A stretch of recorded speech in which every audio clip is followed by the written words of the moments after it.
Pitanje broj 35. Postimpresionizam. Postimpresionizam je izraz koji je skovao britanski umetnik i slikarski kritičar Roger Fry 1914. godine, kako bi opisao razvoj evropskog slikarstva nakon Moneta.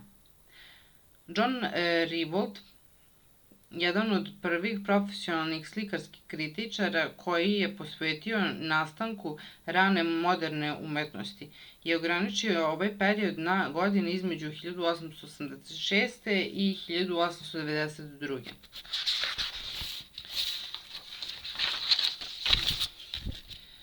Krajem 19. veka umetnici koji su se inspirisali impresionističkim teorijama počeli su da odbacuju mnoge principe tog pokreta. Najznačajniji umetnici među njima su bili Paul Cézanne, Paul Gauguin i Vincent van Gogh. Ova tri pionira moderne umetnosti bili su začetnici najvažnijih umetničkih izraza i pravaca 20. veka. Grupa ovih revolucionara dobili su ime postimpresionisti. Prilično nejasan termin koji bukvalno znači oni koji slede iza impresionista i koji ne opisuje daleko sežne ciljeve ovih umetnika. Najbitniji među njihovim ciljevima bili su povratak strukturalnoj organizaciji pikturalne forme, naglašavanje dekorativne organizacije kompozicije u cilju celokupnog jedinstva i više ili manje svesno preterivanje izgleda prirode radi prezentacije emocionalnog odnosa prema modelu. Može se reći da Cézannovo delo predstavlja prvi od ovih ciljeva, Gauguinovo drugi, a Van Goghovo treći. Međutim, svaki od njih je u svom načinu izražavanja imao određenih primesa navedenih odlika ostale dvojice slikara. Te sličnosti su bile razlog da ih se svrsta u jednu posebnu grupu, iako za razliku od impresionista imaju svaki za sebe veoma naglašeni lični izrazi i samostalno su težili svaki svome cilju, ipak Cézanne zauzima dominantno mesto u postimpresionističkom pokretu. Na način koji je bio suprotan slučajnoj organizaciji kompozicije i formama kratkog daha impresionista, Cézanne je gledao na umetničko delo u smislu međusobnih odnosa celine i njenih delova. Iako bi ga se prije moglo nazvati analitičarem stvarnosti nego njenim preispitivačem,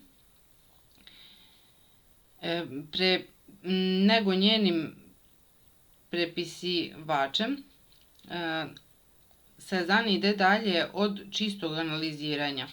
Stvarnost po njemu nije bila objekat u prirodi iz kojeg bi crpio inspiraciju, nego je predstavljala zbir svih kreativnih zaključaka do kojih je dolazio u proces stvaranja. Realnost je shvatio ne kao izraz koji potiče od izgleda prirode, nego kao rezultat njene transformacije, koju vrši umetnik. Stoga, iako je Cézanne počinjao od prirode, kao što je tada bilo uobičajeno, u isto vrijeme je bio prvi umetnik koji je smatrao da je pikturalna forma bitnija od prirodne forme objekta i modela. U ovom traženju svoje vlastite realnosti gledao je ispod površine u samu bit predmeta, tražeći univerzalnu i nepromenjivu suštinu. Jednom je pisao svome prijatelju da je zapazio da se svi prirodni oblici mogu svesti na jednostavne geometrijske forme kao što su kupe, lopte i kocke. Suština ovih geometrijskih oblika izgledala je Sezanu postojanija nego lice prirode podložno promenama. Radi intelektualnog procesa uključenog u razvijanje i realizaciju ovih formi, Cezanne se smatra klasicistom po duhu, ali i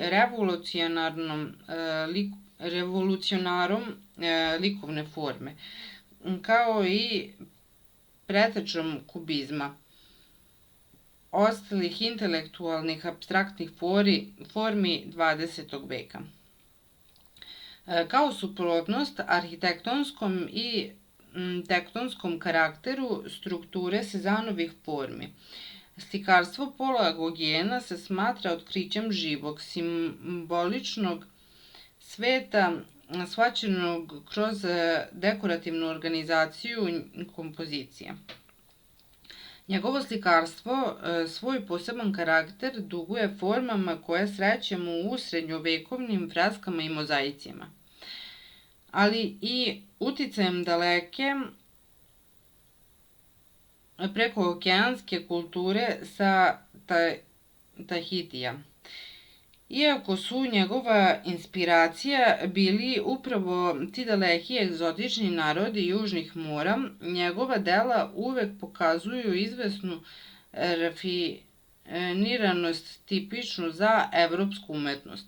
Ljubkost izgleda forme je konstantno prisutna u njegovom slikarstvu i daje mu kvalitet koji podsjeća na slike starih majstora, uprkos žarkim bojama i dosta slobodnom crtežu.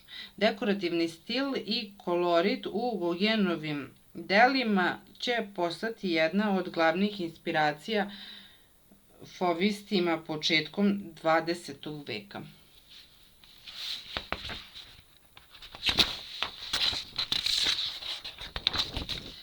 Slikarstvo Vincenta van Gogha, trećeg pionira postimpresionizma, predstavlja početak novog, snažnog, subjektivnog izraza koji nalazimo u mnogim oblicima savremenog slikarstva. Karakter ekspresionizma, kako u svojoj figurativnoj, tako u apstraktnoj formi, duguje mnogo žestokim potezima njegovog kista i dramatičnim distorcijama boja i formi. John Rivolt se fokusirao na izuzetne rane postimpresioniste. Van Gogha, Gauguina, Seurat, Redona i njihove odnose kao i na umetničke krugove u kojima su se kretali ili kojima su se suprotstavljali. Neoimpresionizam, poznat među savremenim kritičarima i umetnicima kao poentilizam, Seurat i Signac bi preferirali druge izraze, kao što je, na primer, divizionizam. Kloasonizam, izraz kratkog veka koji je 1888. uveo kritičar Edward Dujardin. Sintetizam je još jedan izraz kratkog veka skovan 1889. godine da razdvoji novija dela Gauguina i Bernara od tradicionalnih impresionista koji su svi zajedno izlagali u kafeu Volpini. Škola Pon Avan označava samo da su ti umetnici radili neko vreme u Pon Avanu ili nekom drugom mestu u Bretanji. Simbolizam je termin koji je bio veoma cenjen među avangardnim kritičarima od 1891. godine, kada je Gauguin napustio sintetizam, čim je proglašen predvornikom simbolizma u slikarstvu. Pristup Johna Rawolda istorijskim podacima je više opisan nego analitičan, jer je smatrao da je dovoljno da se izvorima dozvoli da govore sama za sebe. Rawolda je takođe otvoreno priznao da izraz postimpresionizam nije naročito precizan, ali je veoma prikladan. Prikladan je jer se po definiciji ograničava na francusku vizualnu umetnost, koja je ponikla od impresionizma nakon 1886. Alternativnim izrazima kao što su modernizam ili simbolizam nije bilo tako lako koristiti se, jer su oni odnosili i na književnost, arhitekturu i druge umetnosti kao i na druge zemlje. Postimpresionizam u isto vrijeme predstavlja nastanak impresionizma, napuštanje njegovih ograničenja.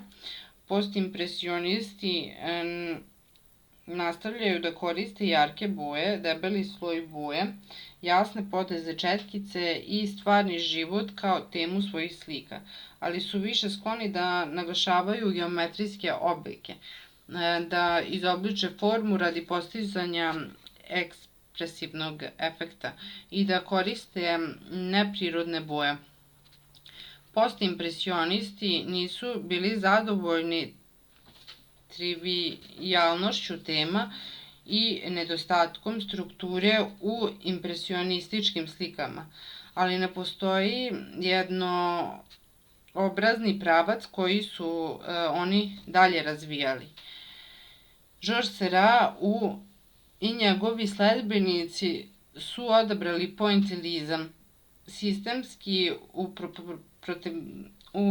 upotrebljavajući tačkice boje. Paul Cézanne je rešio da povrati osjećaj reda i strukture u slikarstvo. On je to postigao tako što je sveo objekte na njihove osnovne oblike, zadržavajući pri tome impresionističke sveže boje. Vincent van Gogh je koristio boje izražajne uskovitlane poteze četkice da prinese svoje osjećanje i stanje uma. Iako su često zajedno izlagali, nisu bili jedinstveni pokret, radili su u geografski različitim oblastima i u različitim stilskim kategorijama, kao što su fauvizam i kubizam.